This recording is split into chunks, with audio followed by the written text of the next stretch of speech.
My name is Miss Taylor Alcorn. I am the welding instructor here at Braswell High School. Our program offers several classes. We start off with Intro to Welding, your freshman or sophomore year. And then in that class, we're going to do a NCCR certification, which is going to teach you about math. It's going to teach you about tools, basic safety.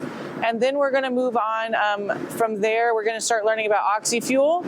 And then after that, it's usually the next semester, then we weld. That's all we do. We start off with wire welding. We move in then to stick welding. And that's how we close out the year. The next year you do welding 2, that's 2 blocks. And we do welding pretty much from the get-go. We do safety and then we weld all year round.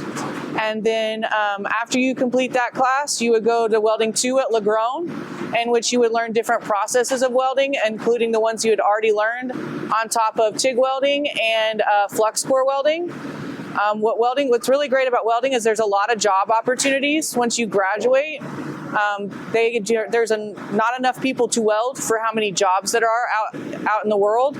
And even if welding isn't quite what you want to do, there's a lot of things what I call welding adjacent that are jobs that are accessible through welding. You can be a CNC programmer. You can do a welding inspector. You can be an NDT or non-destructive testing inspector.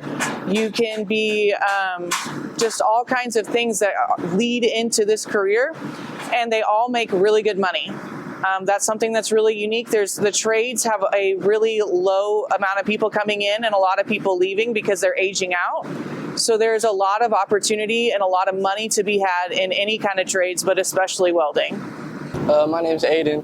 We weld and build and fabricate things. I plan to go to Dallas College and get an associate's degree in business management and then go and learn how to pipeline.